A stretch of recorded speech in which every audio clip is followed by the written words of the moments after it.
I am a 17-year-old high school male. Although I'm not a total outcast, I'm not exactly the most popular guy in school either. Overall, I would say I do a pretty good job of being friendly and accepting to all the social cliques. The nerds, the emos, the athletes. Even one of the cheerleaders. You name it, I'm a pretty versatile person socially speaking. That being said, I am somewhat of a loner, with very few close friends, and usually prefer to keep to myself. My reserved personality has caused me to spend a lot of time on the internet. It was about 6 months ago when I heard one of my few close associates mentioning something called the dark web. Or was it the deep web? I'm not really too concerned with the official name. Whatever it is, it's clearly an aspect of the World Wide Web that is far different from what you would typically find on the regular internet. At least, that's what I gathered from all the horror stories I kept hearing. He would describe things like crush porn, live executions, and all sorts of despicable acts that would make your stomach turn. For a while, I dismissed his stories as little more than attention grabbing. At best, I believed him to be grossly exaggerating what he was seeing. But eventually, my curiosity got the better of me, and I decided to check it out for myself. Looking back, I certainly wish I hadn't. I asked my friend how I could access this part of the web. Long story short, he hooked me up with a Tor browser and helped walk me through the whole arduous process of entering this strange uncharted territory. Once I was in, I was navigating through the deep web like a piece of cake. As it turned out, much of what he was described to me turned out to be true, as I discovered countless links to all kinds of violent videos, disgusting pornography, and hitman websites. None of it really caught my initial attention, and a few days later on a Sunday evening, I decided to log back into this place, purely out of boredom. As I began surfing through the deep web a second time, I came across a video called Cabin Torture, something I had missed the first time round. I'm ashamed to admit it, but I clicked on the link. As it turned out, it was a live event rather than a pre-recording. The video began with an unseen cameraman wandering seamlessly without aim through a dense forest at night, the only illumination coming from a large flashlight he was holding. For several minutes, I heard the consistent sound of owls hooting, coyotes howling, and the crunching sounds of sticks on the ground as the cameraman trampled over them. Finally, after what seemed like an eternity, he arrived at his destination, a nice quaint little cabin. He walked around the back of the cabin and shone the light on through a window. I could make out a large bed with a man and woman sleeping peacefully side by side, before the cameraman walked around and advanced towards the door. Seemingly with no effort, the man was able to pick the door lock and quietly enter the cabin. The flashlight continued to serve as the only illumination as he made his way through the living room, down a dark hallway, and into the couple's bedroom, which of course the door was wide open. The man entered the room and shone the flashlight directly on the husband's face, apparently wanting to awaken him, and he got his wish. "Who the hell are you?" But the husband was cut off as the intruder smacked him very hard with some kind of blunt instrument, which knocked him out cold. This caused the wife to wake up and begin screaming loud enough to wake the dead. She was also a receiver of a blowout knock to the head. I hoped for their sakes, the head blow would have been enough to kill them and spare them from the agony of a far more painful death. But it wasn't to be. The intruder turned on the lamps in their rooms and began the process of tying both of them up. the husband to a chair in the corner, and the wife to the bedpost, each by her arms and legs. What I saw next was nothing short of traumatizing. The husband and wife both regained consciousness at about the same time, meaning that whoever the intruder targeted first would be in a position where they would be forced to watch the brutal torturing of their most beloved. He targeted the wife first, pulling down her pajama bottoms. I then saw him pull out a huge butcher knife from his backpack and proceeded to insert it into her vagina. I cringed in absolute disgust as he rhythmically began to thrust the knife in and out of her while she screamed at the top of her lungs, and the bedsheets became drenched in her blood. Her sobbing was utterly heartbreaking, and that wasn't even the most despicable part of it. No. The worst was when he panned the camera down to show that he was touching himself. What kind of sick bastard do you have to be to derive pleasure from this sort of thing? When he climaxed, he forced his junk into the woman's mouth and forced her to swallow.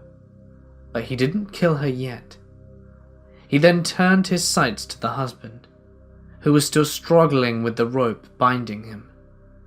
The intruder slightly pulled down the husband's pajamas to expose his endowment, and in no time, he used the knife to slice everything off, leading to a muffled scream underneath the gag around his mouth, and for pleas and mercy from his still living wife. That wasn't enough to satisfy this monster's bloodlust, though. He plunged the knife deep into the man's belly and sliced it in real good, spilling out the man's entrails onto the floor, and finally stabbing the man straight through the heart, leaving him to die. The wife begged the intruder to let her go, but he was having none of it. He pulled out a .22 caliber pistol from his pocket, pointed it straight at her head, and blew her brains out. At that point, the video feed cut off and a message read, "Thanks for watching," flashed across my screen. I sat there utterly stunned and motionless, not knowing how to process what I had just seen. Just then, an internet chat box appeared from the corner of my screen. A messenger, presumably the site owner, asked, "So, what do you think?" I didn't even bother. I shut off my laptop, took it out the back, and smashed it to pieces with my father's sledgehammer. Afterwards, I retreated back to my bedroom and cried like a baby. Never in my whole life did I think I would observe something so vile, so disgusting, and so unimaginably horrific.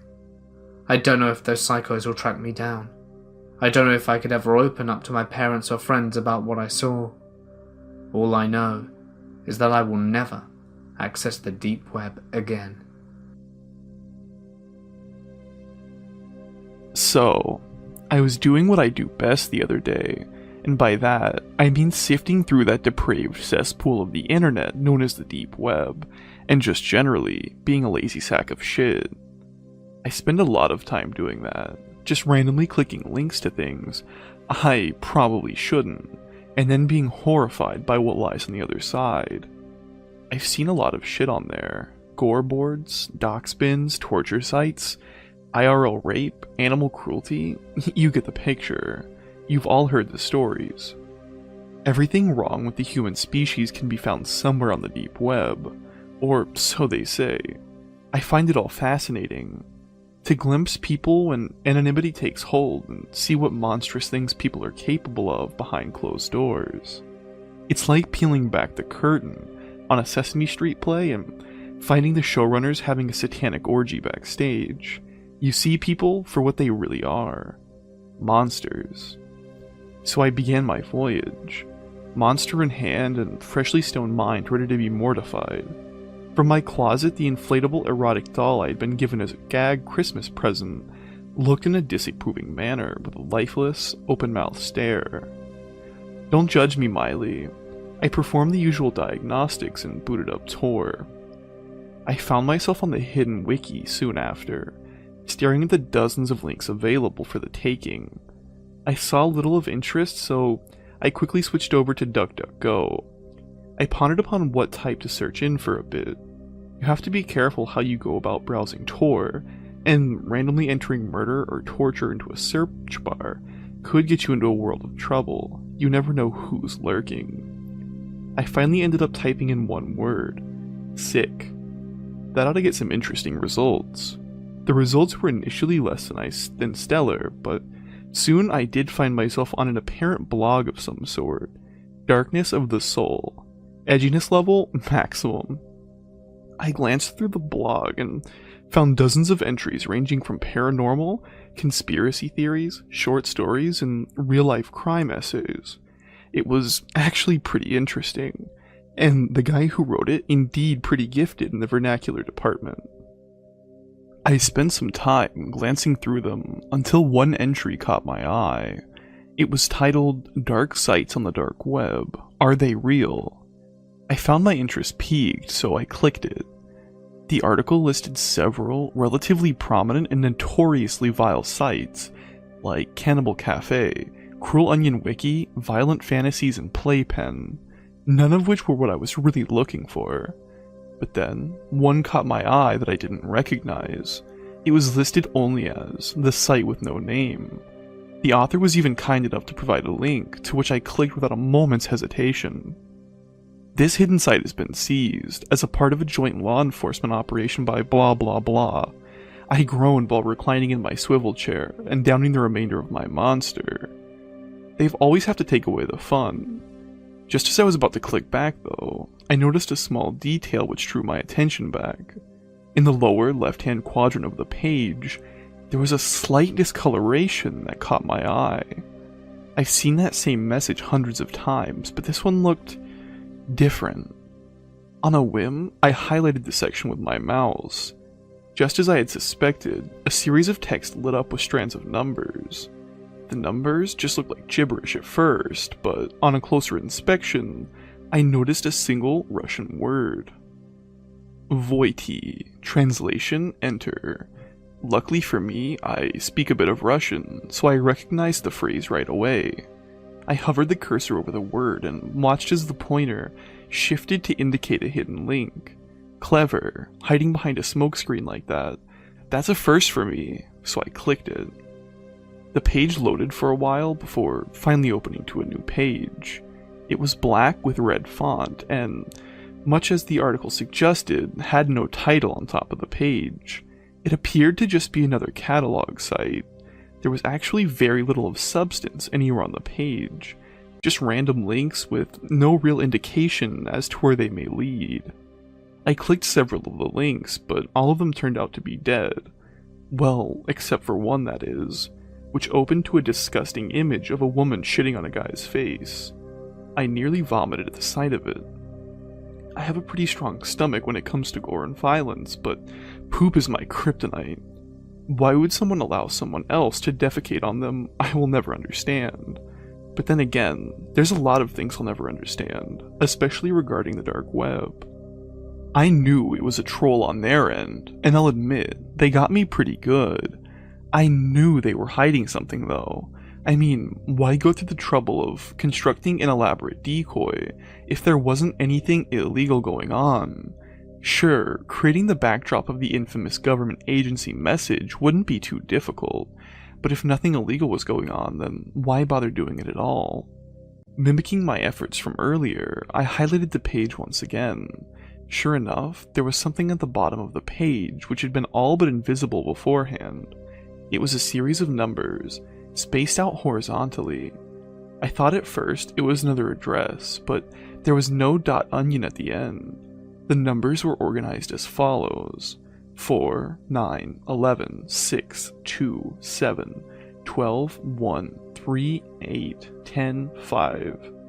I thought maybe it was some sort of password at first glance, but to what? All of the links were dead except that one with a nasty image, and I was not about to click on that again. I pondered over the image for a moment before noticing another detail. I counted the links and noticed that there were 12 in total. That had to be related to the numbers. I thought maybe clicking each link in order correlating to the strand of numbers would unlock something. So I tried that. After clicking the last one though, nothing had changed. I sat back and again studied the chain of numbers. There had to be a pattern or method to how they were organized.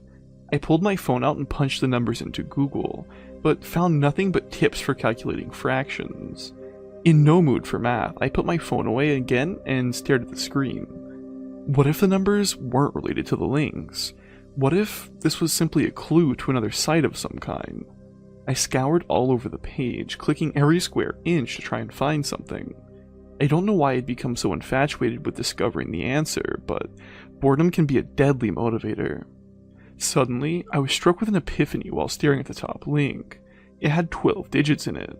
In fact, most, if not all, .onion addresses have 12 digits in them. What if the numbers were clues to an entirely new address? I counted the links, and lo and behold, there was a grand total of 12, each with 12 digits. Maybe each number was in relation to the link in the sequence. Maybe they were dead links because they were never designed to lead anywhere. They were only designed to be clues.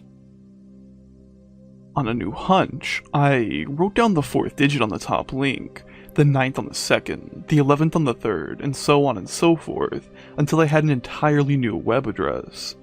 I typed what I had written into the search bar and hit enter. My eyes widened as another web page began to load. I gave myself a metaphoric pat on the back for unraveling the mystery, but had no idea what I was about to stumble into. The page finally loaded, and I was given a new name at the top of the page. Happy Fun Time. There were dozens of pictures and videos organized all over the page, none of which I would describe as the words happy or fun. It was a gore forum. My heart pulsated in my chest as I looked upon the first image. It was a picture of a guy who had his skull crushed beneath the tire of a truck. Blood and gray matter had been scattered everywhere as several onlookers stood about gawking at the scene.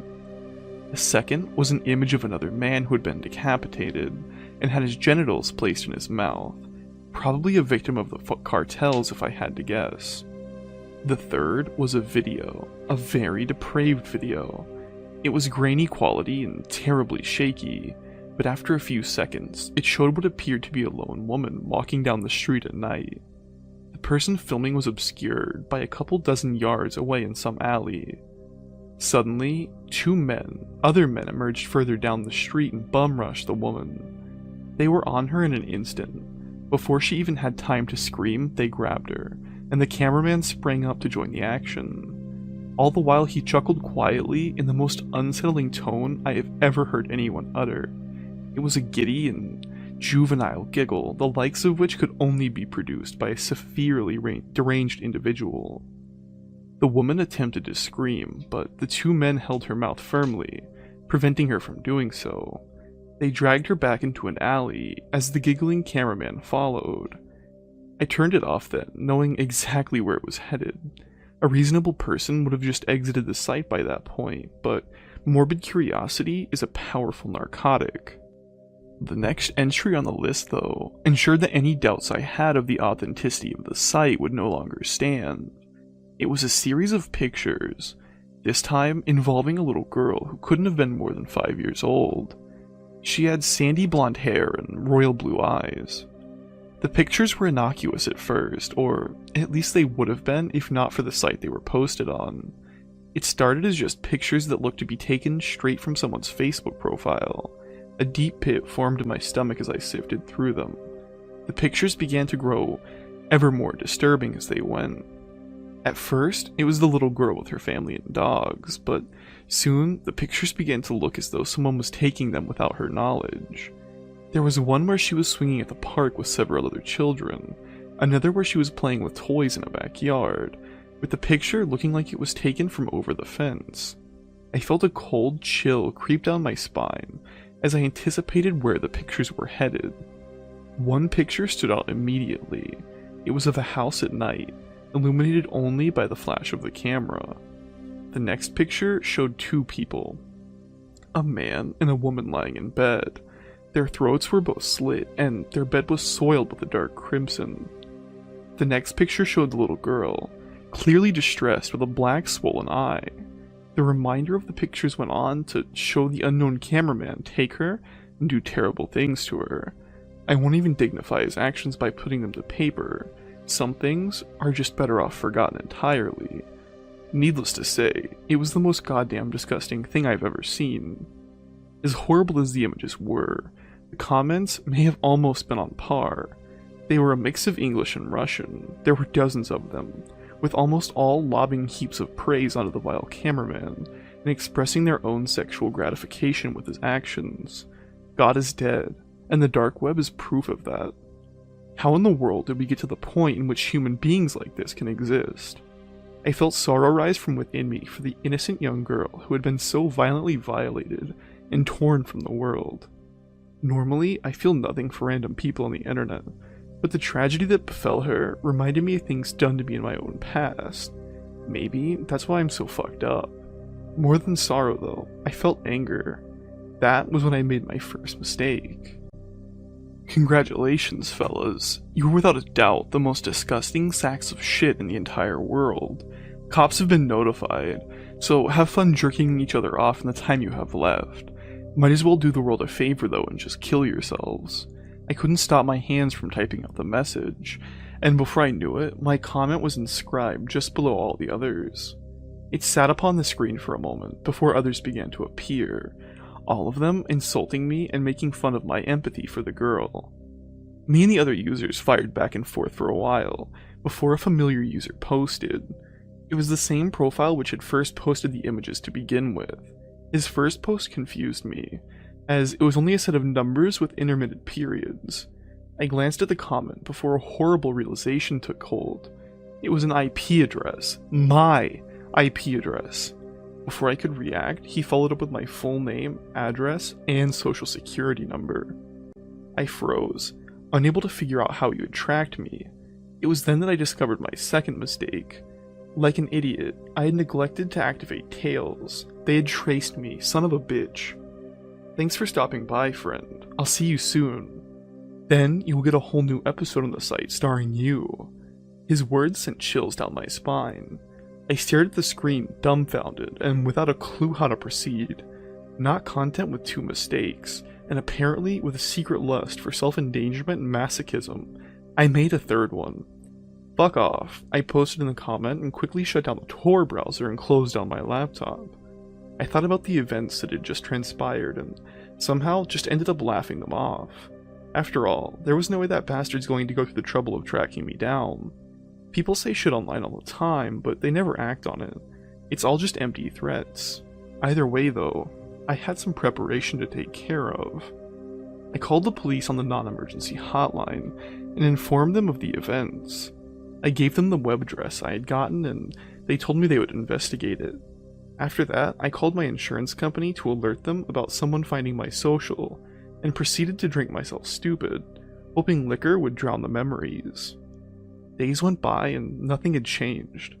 That is, until the end of the week. I had just returned from work when I saw an unfamiliar black Astro van sitting down the block from my house. I paid it little mind at the time, and to be honest, only realized the implications after the event. I had since forgotten my careless spree into the deep from days earlier and thought nothing of the van.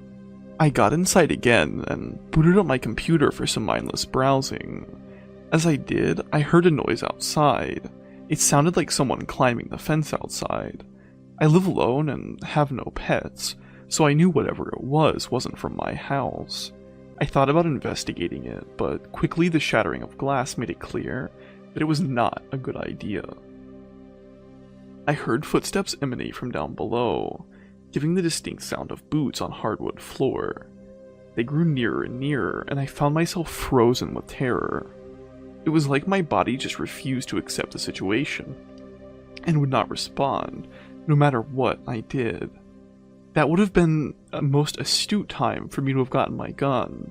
Problem was, I didn't have one.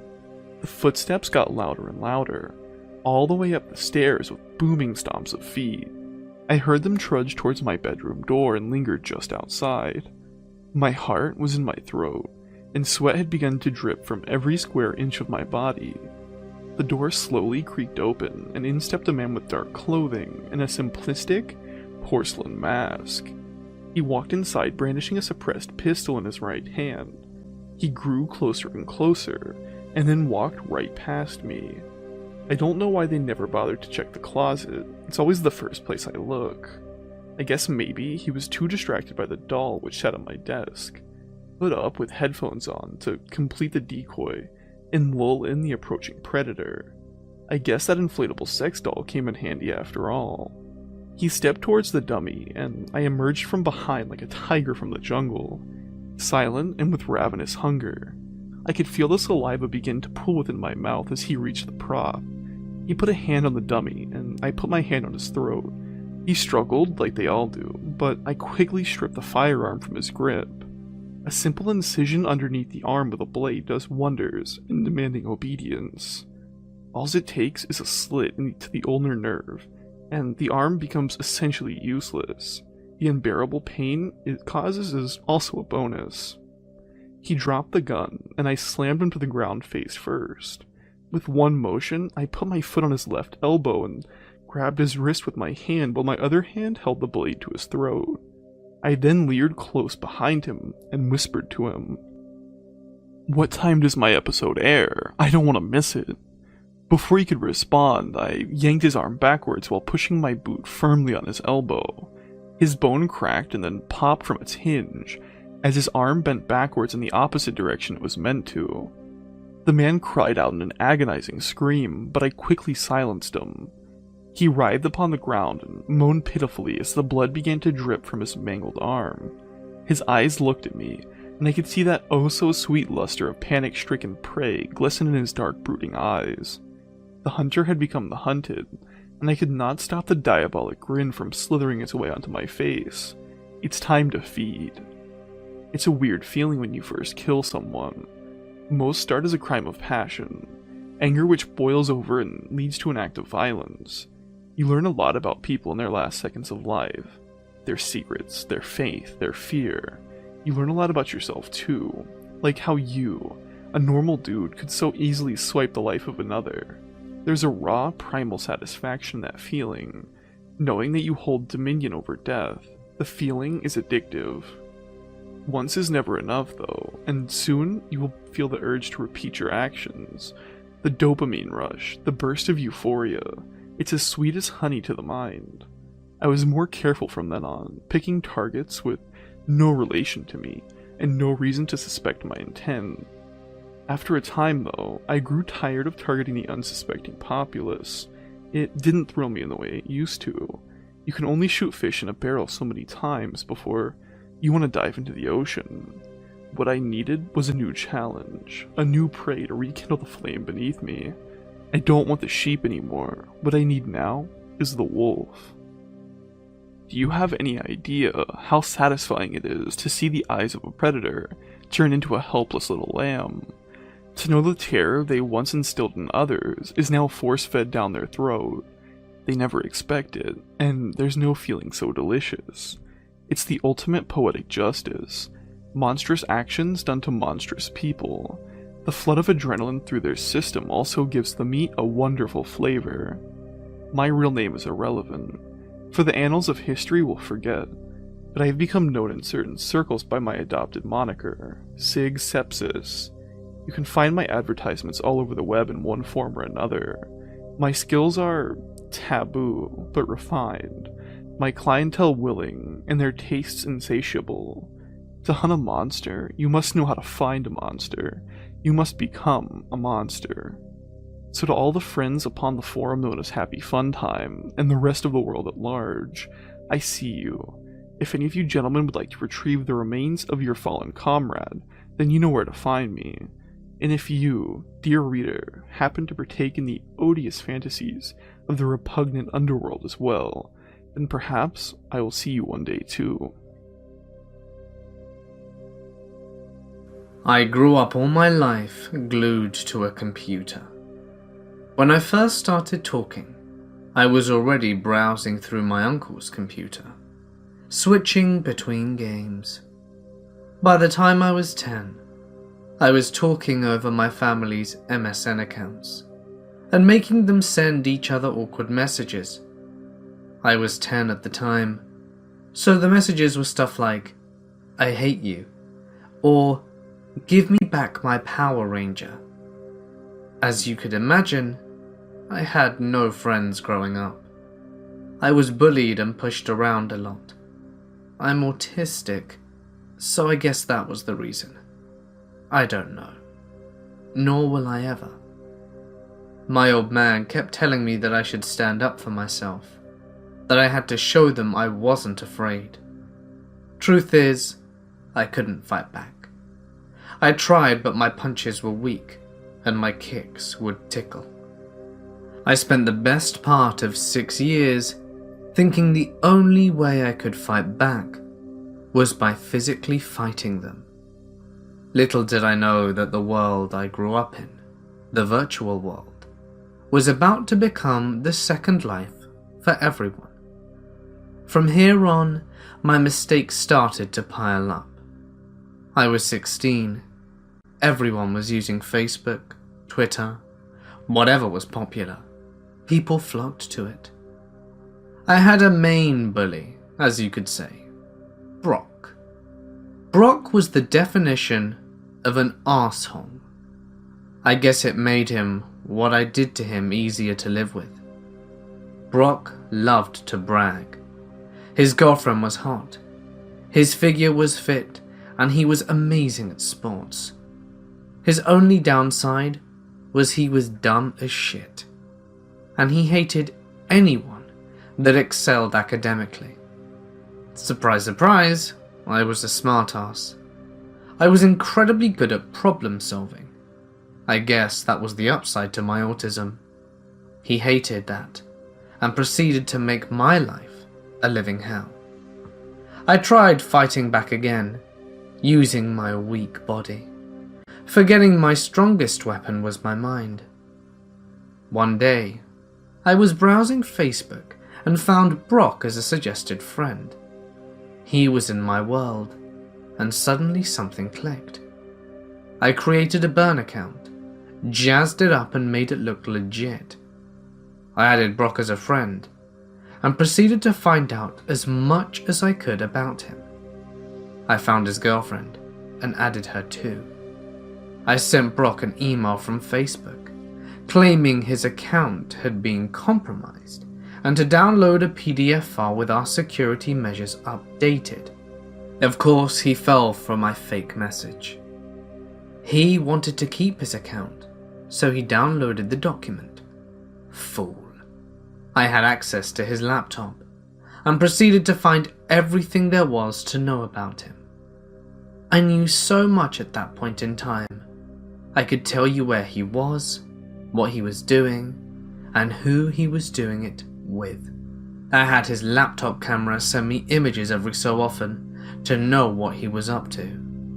When his girlfriend came over, I was ready. I booted up my online dating application and started sending messages to Brock. "Hey baby, can't wait to see you tomorrow. Last week was a blast." I won't go into so much detail, but due to the fact that I knew where he was up to, it was easy to convince his girlfriend that the online babe was real. I didn't stop there. I downloaded on his laptop as much gay porn as I could find, at a time where homosexuality wasn't as accepted as it was today. You could imagine how his parents reacted to his fun drive. He didn't come back to school since then. My guess is that he moved out of town. I don't know. I don't care to look anymore. To me, that was a small victory, and I relished in it. Now I wish I'd have stopped there. Oh God, I wish I'd have stopped there. But I was addicted. The feeling of justice being served by my hands was one I wanted and wanted more. So I targeted criminals, the type that use the dark web to hide and spread their filth. For 4 years straight, I was a pain in their asses. I was on the deep web outing pedophiles, rapists, heavy drug dealers, you name it. If they were online, I would make their lives a living hell. I thought I was being smart, I thought I was hiding myself pretty effectively. But shit. Something was following me every step of the way, and it would soon tell me. I woke up one morning as any normal day, made eggs and toast for breakfast, with a glass of orange juice, booted up my desktop, and browsed Reddit. The usual was on. Guys complaining that something was overpowered, something was underpowered, the game designers weren't listening. The usual morning chuckle. Then I heard a ping. The Facebook Messenger notification sound. Funny, I didn't open Facebook yet. Maybe I did and I forgot. Would it make sense as I rarely open Facebook? It was odd, but not enough to sound any major alarms. A message from someone I don't know. Hey Danny, what's the weather like in Japan? What the hell? Weather in Japan? I'm on the other side of the world. The name read James Puckerson. On my other monitor, I started to go through his profile, trying to find any mutual friends, someone I met at a party or something. I responded with, "Sunny, I hope. Anyone who knows me knows I hate the rain." I kept looking, but nothing of interest popped up. James replied, "Oh, a funny guy. Tell me, Danny, do you enjoy playing games?" At this point, I thought he was referring to video games. "Yeah, dude. What did you have in mind? League of Legends? RuneScape? I don't mind." "Oh, Danny, I didn't mean one of those childish games. I mean a real game. You know, the type that involves putting one's life on the line." I let out a chuckle. Someone probably hacked my Facebook account, added this weird-ass account and is now trolling me. This isn't a joke, Danny. I take these games extremely seriously. Okay, what? How did he know I laughed? Did he guess? There's no way he can see me. My camera isn't even plugged in. And how could he have gotten into my apartment? My Facebook profile had a fake address on it, and I never used my real address for anything, not even Amazon or eBay. This had to be a joke. I wrote, "Sure, dude, I'm bored as hell anyway." I was buying time to try and find out where this son of a bitch was. I scoured everywhere, trying to find any small clue to latch onto. I found something, and kept going and looking into it more, eventually leading me up to an address. When I looked at the address, I froze. I could feel my blood draining from my face. It was my address. I was the only one living there, but somehow this arsehole was using my address as a cover. Ping! Another message. "I see you've gone extremely pale, Danny. What's the matter? Don't you believe in ghosts?" I couldn't move. This guy could see me. He knew every move I was making, and I didn't know what to do. Do I run away and burn everything down? Fry my hard drives and shred my motherboard? What the hell's going on? Ring ring, Danny. My phone started to ring, but it wasn't James. The caller ID read, "Mum." I pick up. I hesitate to speak. I can't show my mum. I'm afraid that she'd worry. So I tried to act cool. "Hey, Mum. Everything all right?" What I heard next made me drop my phone in horror. It made me realize this shit was real, and this wasn't a joke. A voice obviously modulated to hide the identity of the caller, but the threat was real, and I knew who it was. "Hey, Danny. What's the weather like in Japan?" I stood frozen in horror. Panic swept over my body, and thoughts flooded my mind. What happened to my mother? Is she okay? What is this son of a bitch doing with her phone? I knew I had to calm down. Something didn't seem right. I picked up the phone and looked at the caller ID. It said Mum, no number. Shit. How could I be so stupid? He was just masking his caller ID. He must be trying to throw me off balance. I'll play along. There must be something I'm missing. Well, what are you doing with my mum's phone? Where is she? Is she okay? A laugh came from the other end. A deep, distinguished laugh. I decided to record the call. Maybe I can play around with the recording to find this caller's real voice. It may not be much, but this asshole knows where I live, and probably who my parents are. Then he starts talking. Danny, Danny, Danny. The safety of your mother depends on the outcome of our little game. I told you one's life is on the line, but I should have elaborated and said it shouldn't necessarily be the player's life. So are you ready to play? At this point I had a thought. How can James see me? I have no cameras connected to the Wi-Fi.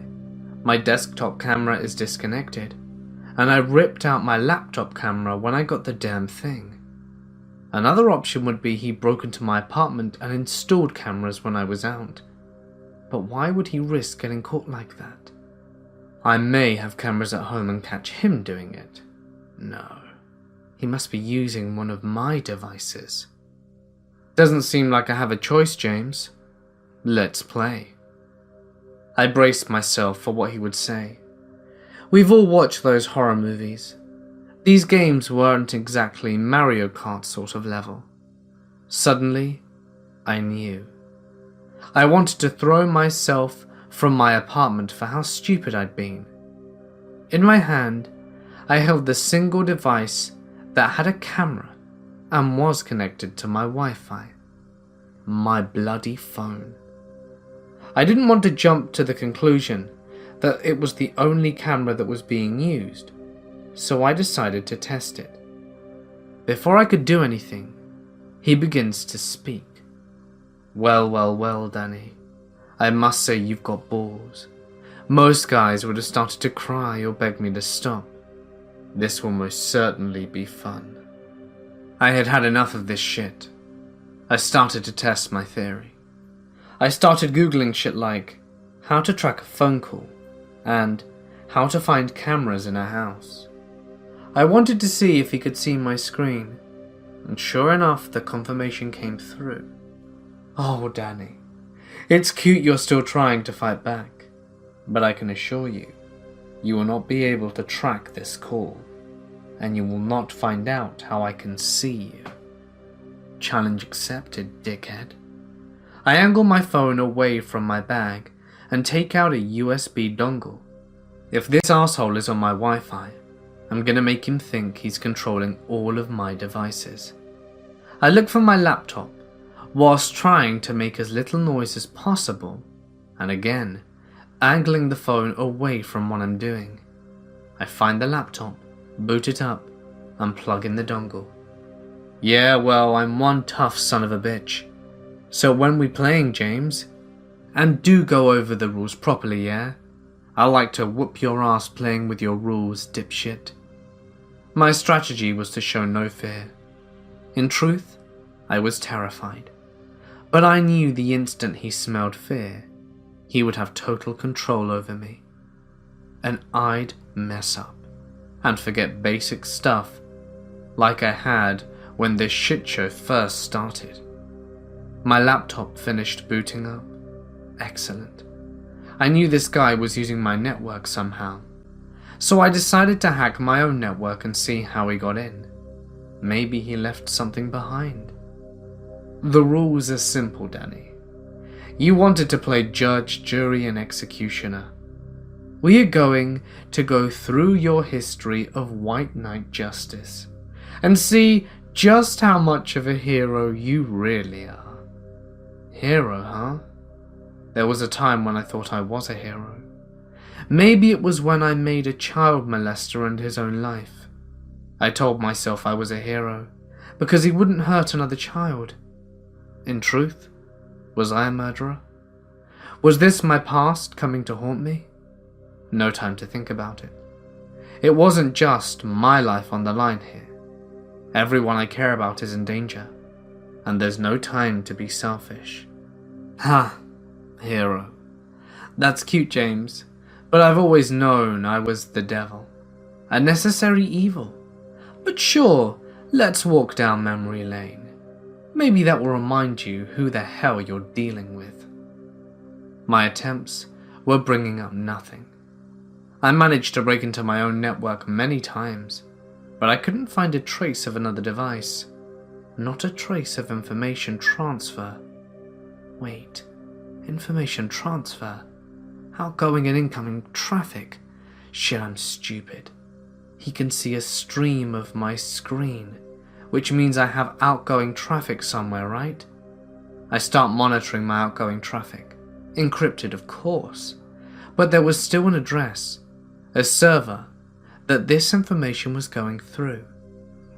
I find the address of the server and decide to do something extremely stupid.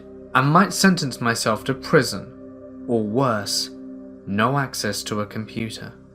But I decided to pay a small price for the safety of my family. Well, well, Danny. Watch your screen as the images pop up. Let's roll the tape, ladies and gentlemen. What a psycho. I don't pay that much attention to the tone of his voice as I set up my botnet for a distributed denial of service attack. My hope is that if I bring down the server for a bit, I'll be able to see where the requests are coming from and track it from there. It's a long shot, but it might work. As I'm doing this, I also stop recording the call and send the recording over to my laptop. All the while I'm angling the phone away from the laptop, and since he hasn't spoken off, my theory that the only camera being my phone turns out to be correct. I finally feel like I'm making the right moves in this twisted game of chess. I'm hoping that I'll be the one to say checkmate at the end though. Victim number 1, Brock, 16 years old. You destroyed his relationship and got him kicked out of his home. He spent 3 years on the streets before overdosing on heroin. That wasn't a nice thing to do, Danny. A picture of 16-year-old Brock pops up. He died? Shit. He was an asshole, but didn't deserve to die. I went too far. I went too far. But I couldn't admit it. Not to this psycho. I had to show him that I had no heart. Well, life sucks. Survival of the fittest and all. Maybe he should have been careful with who he messed with. Another disgusting laugh. James was enjoying himself. Maybe I should be. No time for that right now. I put the phone on loudspeaker and placed it on my desk, wary that the front camera may be used as I kept well out of sight as I put my earphones into my left ear. Time to tweak around with this recording and unmodulate this voice. Danny, this isn't gonna end up well if you show no remorse. Now the fun begins. Remember his girlfriend? It's confession time, Danny. As if it were alive, my PC opened up Skype and auto-signed in. Shit, I was so stupid. Was I really that lazy? A number is entered into it, and it starts dialing. What do you want me to do, James? Tell her the online babe was me, and that Brock wasn't a cheating dickhead? What's that gonna change? My botnet was ready, and I started to attack the server's address instantly. I then watched my incoming and outgoing traffic closely. All I needed was a hiccup, something that would lead me to James. In that moment, it was like the entire world grinded to a halt. In that moment, it wouldn't matter to me if the moon was crashing down onto the earth to end all life as we knew it. All that mattered was this stream of information. I could hear the second hand on my watch ticking away. There, a clue! Phew, I was starting to lose hope. I start work on it. Did James notice? I'd imagine his connection to my network might have dropped since I saw a request ping but nothing going back. Was he too busy trying to guilt-trip me that he got too cocky and didn't notice? My Skype was still ringing. Was she going to pick up? "Hello?" The girl's voice. She sounded kinda cute actually. Is James hooking us up? Wrong time for jokes there. James speaks to me. "Go on, Danny. Answer her. Tell her your name and what you did to Brock." I decide to play along. True, he didn't call me from my mum's number, but that doesn't mean he still can't hurt her. "Liz? It's Daniel Kurt. We went to school together with Brock." There was a pause. I can't imagine how awkward this must be for her. I didn't have time to care though. I ran a search on the address, and whilst that was going on, I continued tweaking with the recording. "Danny? That loony kid that used to get beaten up all the time." Ah, what a bitch, hooking us up my ass. I had to fight back the urge to shout and educate her ignorant ass on what autism was. Whatever though, not my concern. At least breaking the news to her won't be as painful as I thought. "Yeah, that's me, the loony kid." I laughed, and I could swear I heard James laughing too. Asshole. "So listen, I don't suppose you remember Brock Leonard? You kinda slept with him at the time." Maybe that weren't the best choice of words. "Yeah, I remember him. I heard he died from a drug overdose. Makes me feel horrible breaking up with him." Another pause. "Why?" Shit. How do I do this? This is a confession. If she takes this to the police, I'm screwed. Any chance I have of getting away with this would be over. I was 16 though. Does it matter? I read somewhere that crimes committed before 18 aren't dealt with anymore. Was I a kid? Damn it.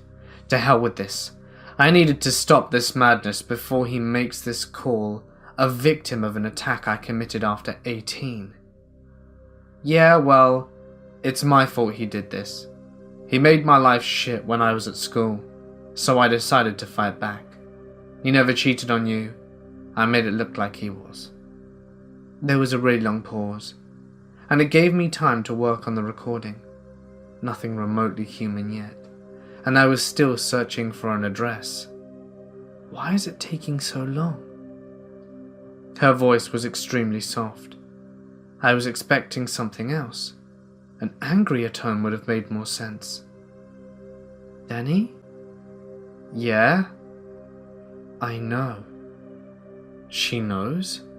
What does she mean? Is she connected to James? Or was this going against James' plan?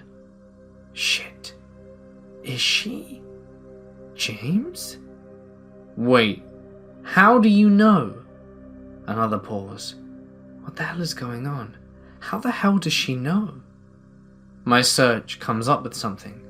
James is definitely in the country. But I had to narrow it down. Why is it taking so long? I heard her taking a deep breath. I knew Brock was always faithful. It's why I stuck around.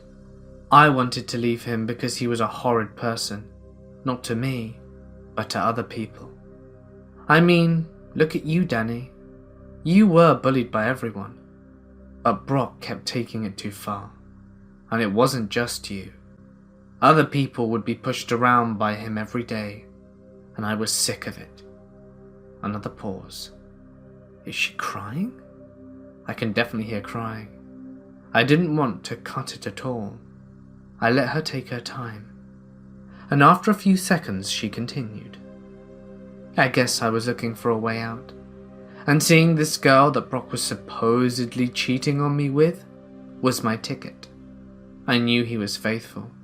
But I had to take this chance and end the relationship there. I just didn't. I didn't know his life would be ruined because of it. I mean, for crying out loud, we were just kids. Her voice had gotten louder now. I could tell she was beating herself up over this. I had to comfort her in some way. Liz, this wasn't your fault. He made the wrong choices in life and ultimately couldn't live with them. You were trapped in that relationship. You were under no obligation to continue with him. It wasn't your fault. I did this, and I'll gladly take the blame. I've got to still ask though, how did you know it was me? She laughs. I guess that was a stupid question. I knew the answer before she said it. I'm not stupid, Danny. I know Brock isn't the type of person to get in trouble with Anonymous or stuff like that. I snorted. I knew Brock pissed off someone who was good with computers, and the only person I could think of was you. I laughed. I didn't care if James was listening. I didn't care if he would blast through the door and shoot me in the head. I laughed at how stupid I really was, and how I thought I was being clever. But a thought quickly wormed itself into my mind. James was not going to be happy with this outcome. Liz, are you with someone right now? My thought said to get her somewhere safe, somewhere James can't get to her, without causing too much attention. No, I'm out. And then the line cuts. Liz? Liz? I pick up my phone. What the hell have you done, you twisted dickhead? There was silence. Not a single noise. I looked at my phone, puzzled. We were still connected. Where the hell did he go? This ain't time for a toilet break. Then I heard a sound.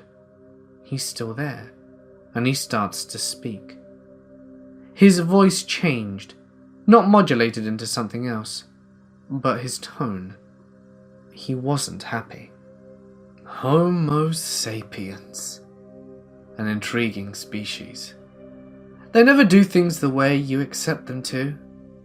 I hear a sigh. She will be dealt with soon.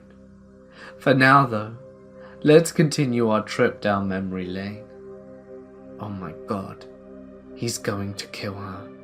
Shit, I need to hurry up and find something. Anything. I can't let anyone else die because of me. I can't. Another picture shows up. The child molester that I scared the shit out of and ended up taking his own life. What sort of justice was James looking for here? If any at all. I started to panic. Why is he making me do all this? Surely if he knows I did these attacks, he has evidence. Why not just turn it all over to the police? All the more reason to find this arsehole. Jordan Fisher, age 36. You masqueraded as a child he molested and caused him to take his own life. Now you might think this an act of heroism. But if so, why haven't you told anyone about your heroic act, Danny? He was mocking me. He continued talk of heroism and disgusted me. I needed to find Liz. I needed to alert the police and let them know she was in danger. And what do you suppose you're doing now, James? Are you a hero to these people? Are you acting out their revenge? Wake up, shithead. These people are criminals. All I did was rid the world of them. I looked over to my search window. It was narrowing down, finally getting somewhere. Back to tweaking the voice recording. I felt like I was getting closer to finding out what the James voice was really like. But it wasn't male. It was definitely female. Well, anything that will tell me anything about James will help. One thing is certain. People feel safe as long as they're under the illusion that they're secure. Once you break the illusion, once you burst the bubble, they start to panic. And one thing you can be certain of is that people who panic mess everything up. Human nature, I guess. James responds, Justice? I'm not doing this for justice, Danny. I'm playing a game with you. It doesn't seem like you understand what the game is yet. I feel sorry for you. Let's continue. Fisher had a daughter. Did you know that? She was 15 when her dad took her own life. Tell me, Danny, don't you think she should know why her dad died? I mean, it's only fair, right? Time to confess. Oh, I almost forgot. Her name is Sarah. You'll need that for when you talk to her. As before, another number was dialed from my Skype and began to ring. She was 15? I was still 16 at the time. Shit! How can a child molester have kids? I deprived someone of her dad, but he was a monster. What have I done? Hello? Who's there? Help me. A girl, her voice arching with distress. I could hear an echo. Where was she? And why does her voice sound like she's in trouble? James starts to speak again. Danny, you better answer her. Who knows what might happen to her? Another one of his laughs echoes through the phone speaker. He disturbed me. I guess I had no choice. Sarah, are you okay? What's going on? I thought it'd be best to check if she was alright first, before confessing to my crime. Chivalry and that bullshit. I don't know. I think I'm okay. I can't feel my legs. Her breathing rate started to increase. Who are you? Where am I? Help me, please. What the hell's going on? Did James kidnap her? I needed her to calm down. The hell kind of twisted game was this? Just calm down, Sarah. Take deep breaths, and can you look around and tell me what you see? I turned to my phone. James was silent. I wasn't having it. It was time for some answers. Okay, James, what the hell is going on? What have you done to Liz and Sarah? James was quick to respond to this. 10 minutes, Danny. You have 10 minutes. Find them. I was just as quick to react. Screw trying to find James right now. There are innocent lives on the line here. I needed to find them. I needed to trace Sarah's phone, and I had an idea how. Sarah responds before I could do anything. It's so dark in here. I see a camera on a stand in front of me. I'm in a chair, but I can't get up. I can't feel my legs. It's so dark here. Oh my god, what's going on? Damn it. He's probably using a burner phone. No good to me right now. Tracing it will take ages. Hang on. Sarah's 19. She has to have a smartphone. Sarah, listen to me very carefully. I need you to fill your pockets. Do you have a smartphone? And if so, what is it? And is it on you? I hear a few groans. Whatever James did to her was painful. My guess is that her legs were broken. Yeah, I have my iPhone. It's not dead. Should I call the police? She asks hesitantly. But I could tell from her tone she was happy she still had her phone on her. If she calls the police, she dies instantly, James says. If you don't want her to die, you'll have to find her yourself. Damn. I didn't intend to rely on the police anyway, but they would have helped. I needed to find a way to explain to her just how dire the situation was, without making her panic enough to call the police. I didn't think James would be happy with me, telling her in the conditions of our little game. My brain worked quick. Sarah, no need to call the police. I'm Detective Haynes. I've been looking out for you, as you've been missing for a while. Now I need you to tell me what your iCloud username and password is. I'll track you using Find My iPhone. I tried to keep my voice down and calm in order not to induce panic. She gives me her details and I log onto the iCloud and start the search. Within a matter of seconds, it shows the location on the phone. It's not far from here. 5-minute walk? Got her location, James. Now let her go, I say. Another laugh. How the hell can someone enjoy this? Oh, Danny. I didn't ask you to give her location. I asked you to find her. Run, Danny. But take your phone with you. We still have a lot to chat about. It dawned on me. So why was she so close?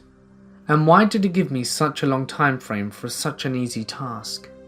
I had to physically find her. I dropped everything and ran. Before I left the apartment, I grabbed a small kitchen knife and wrapped it in a towel. I might need it, although I doubt I'll be able to do jack shit if a real threat shows itself. I run to the address as fast as I possibly could.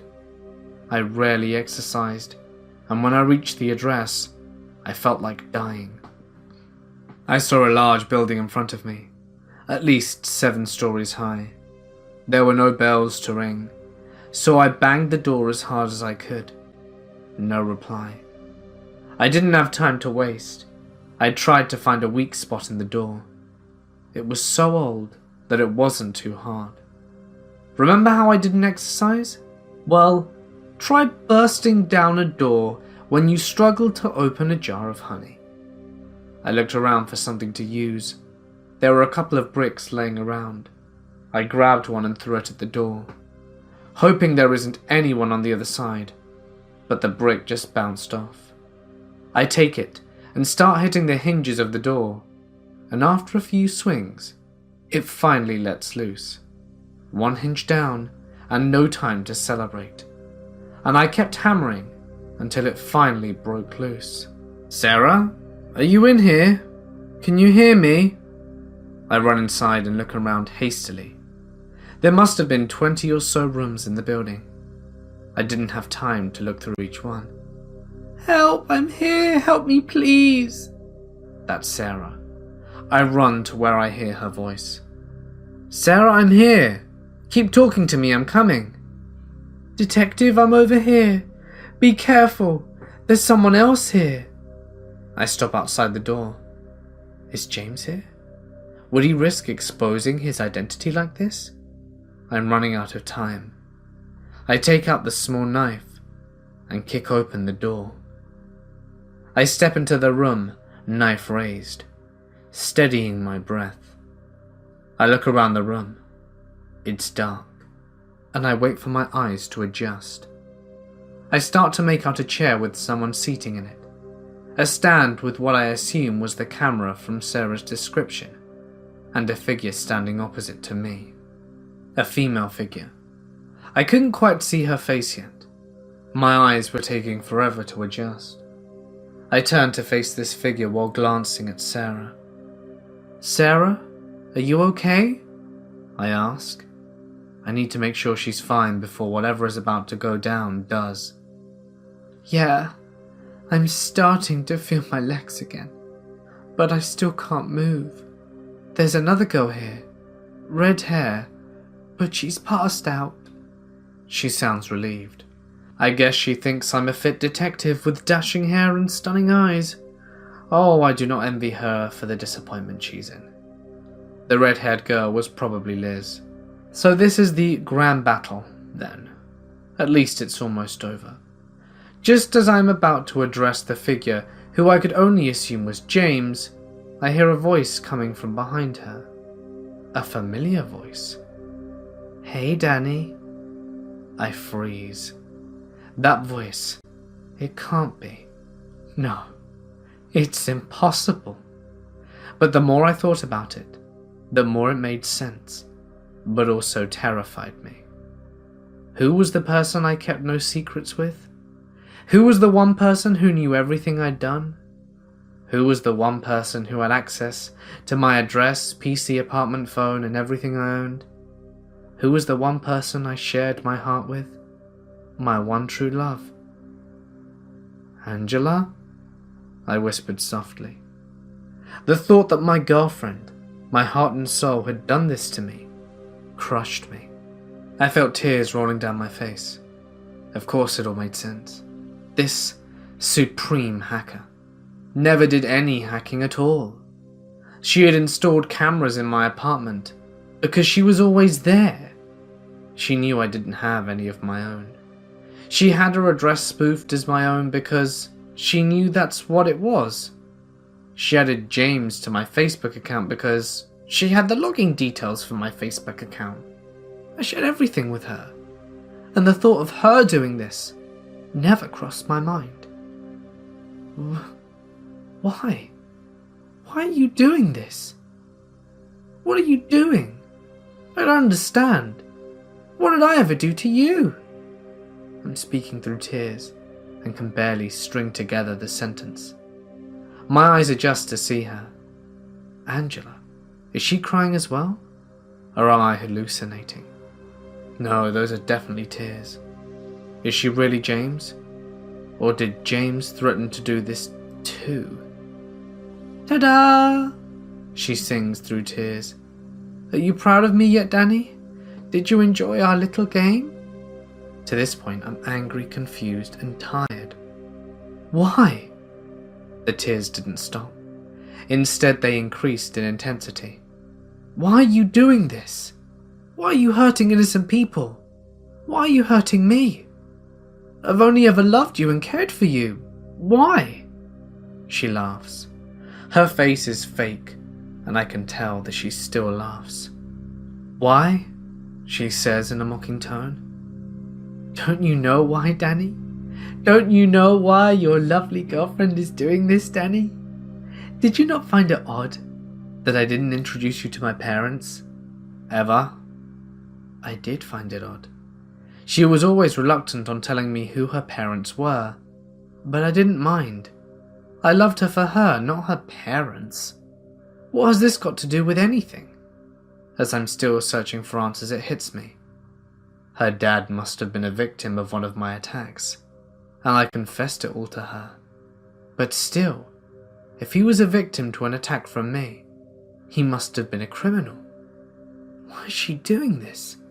Oh, it seems like you understand, she says, still in her mocking tone. My dad was David Jessington. You know, the drug dealer you put behind bars? I loved you, Danny. I still do. But when my dad was arrested, he made me swear to make whoever did this pay. I tried and looked for whoever did it, but after a year I gave up. Then I met you and fell in love. I thought we could live our lives together forever. Then you had to tell me that you wanted there to be no secrets between us. You had to tell me everything you've ever done, including getting my dad arrested. She then takes a breath and wipes away her tear, then continues. I spent weeks fighting with myself internally. I tried to forget that I was in love with the man responsible for me not being able to see my father.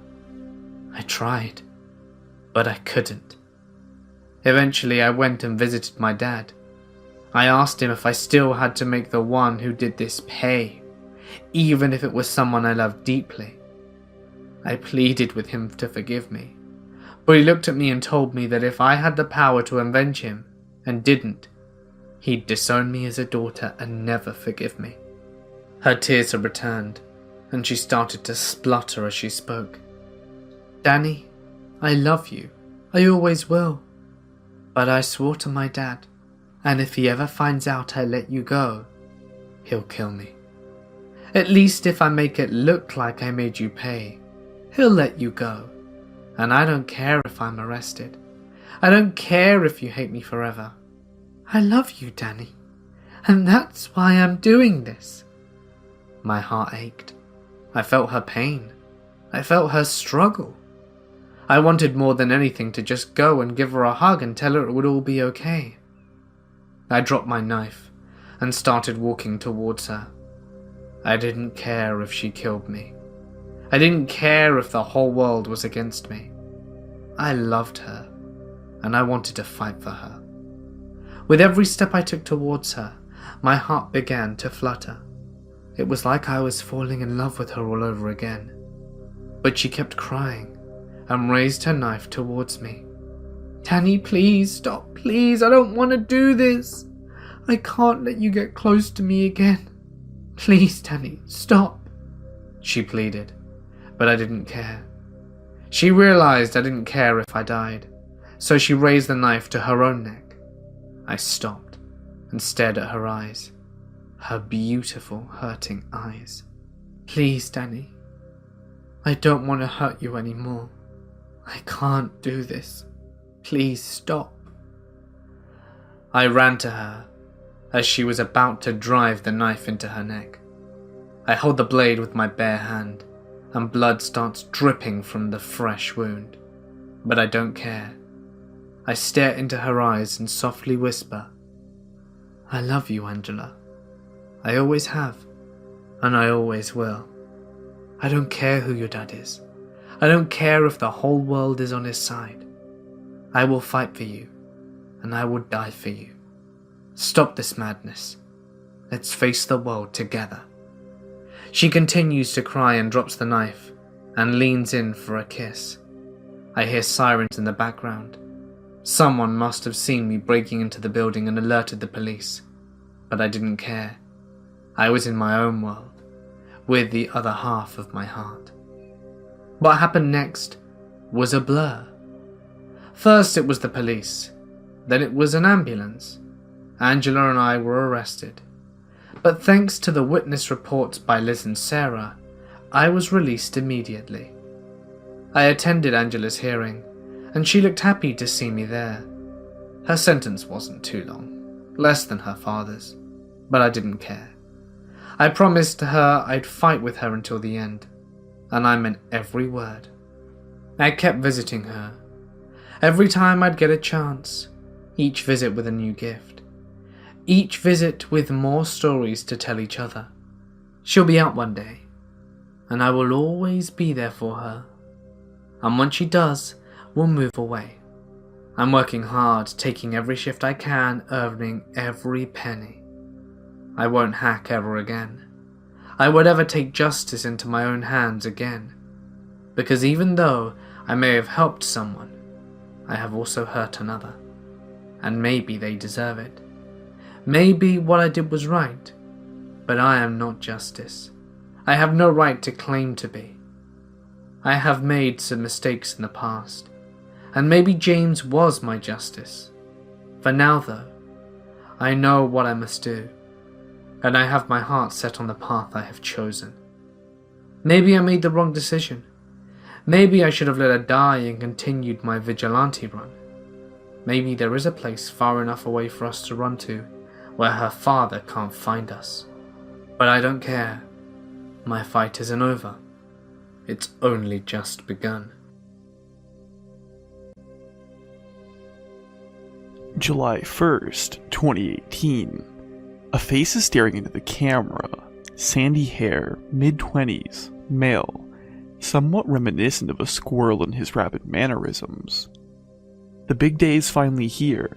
This is our first time testing out our new spider bot on the dark web, and we're both pretty excited. We've only got a week left to iron out the bugs before Kevin has to defend his thesis, but I don't anticipate any problems. Kevin is nervous as hell, but the kid's an absolute genius.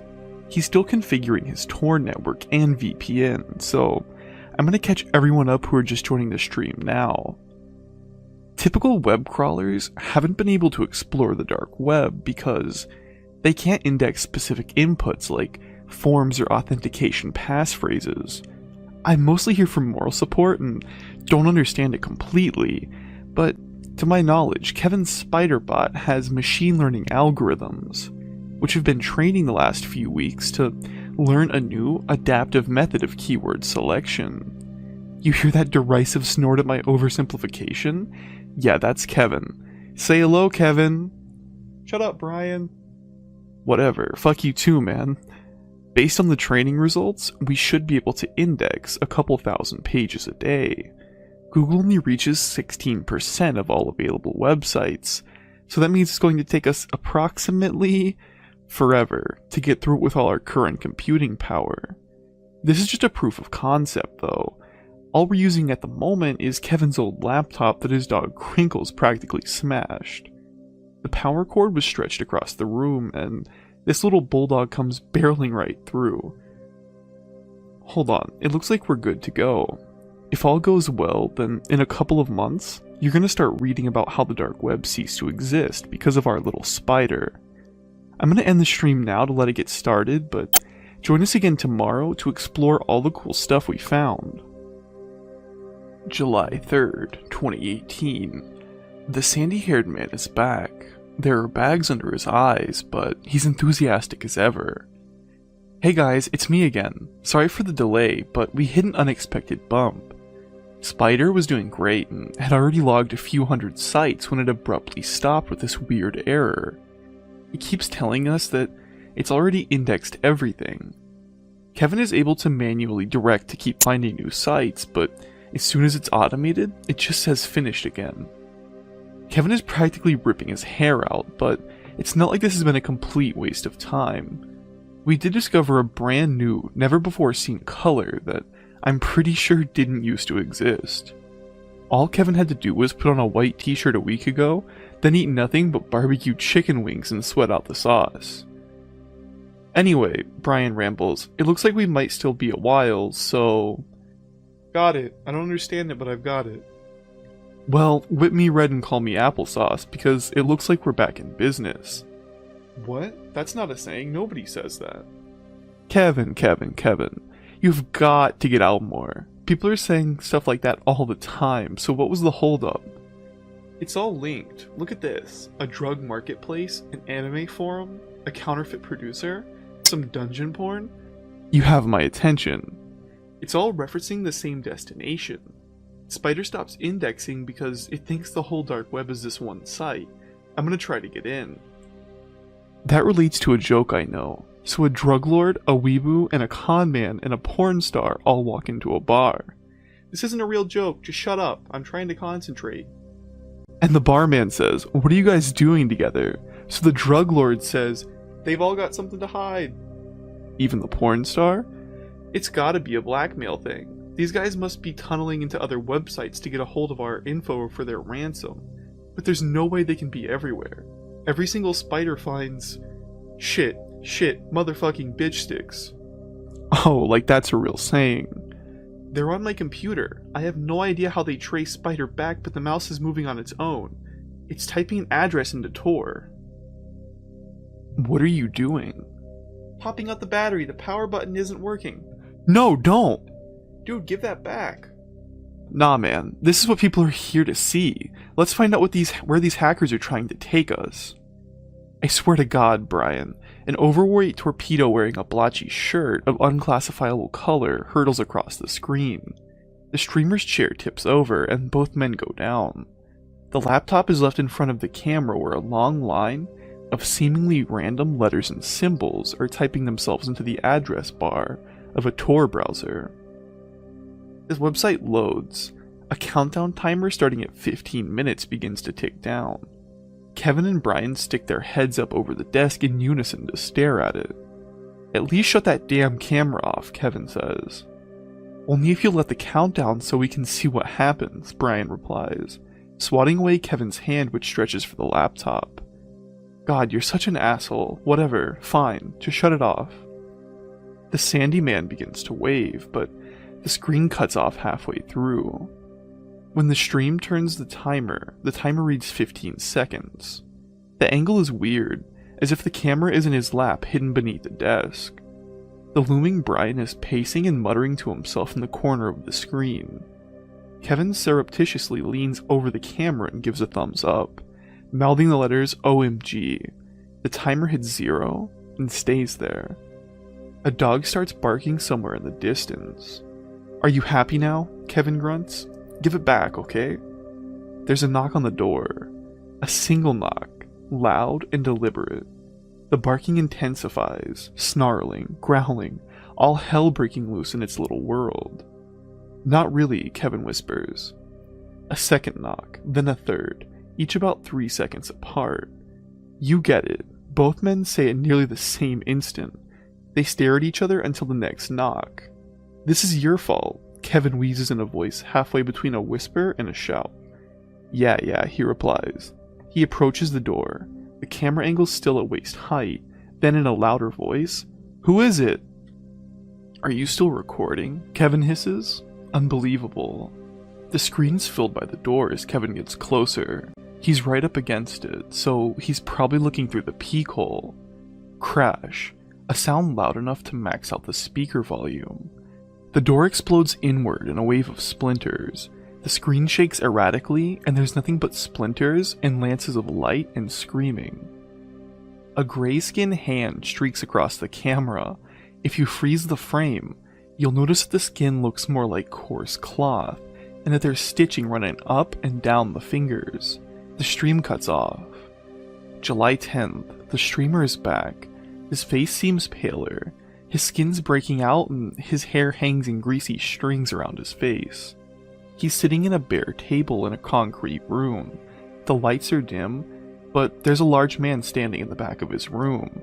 His hands are folded motionlessly in front of him. Yeah, hi guys. This might be my last broadcast for a while." He glances back at the figure in the corner, but there's no movement. Back to the camera. Kevin's okay. I mean, he's different, but he's okay. He glances back to the corner of the room, but the figure still hasn't budged. Brian's shadow shifts with his movement, and for a moment, the stitched cloth of the person in the corner is visible running all the way up his arm. I guess they had something like Spider.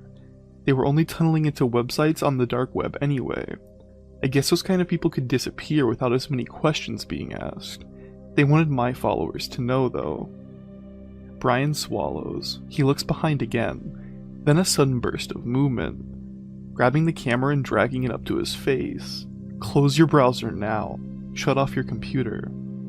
The figure in the back has started to move. Great, lumbering steps, charging forward. Brian's words are a breathy rush. It only takes 15 minutes for them to find you once they've established a connection. The cloth hand seize Brian from behind and drag him off camera. "Don't do this, Kevin," he shouts. "How long has your browser been open already? Just shut the damn thing off." There's a heavy thud. A heavy-set face appears in front of the camera for a moment. The human eyes look strange embedded within the cloth. Stitches run down either side of the face along the jawline. The cloth might just be sewed to the skin, but it fits so closely to the anatomy of Kevin's face that it looks more like the cloth has replaced it. The stream cuts to black, replaced by the last few seconds of a depleting timer.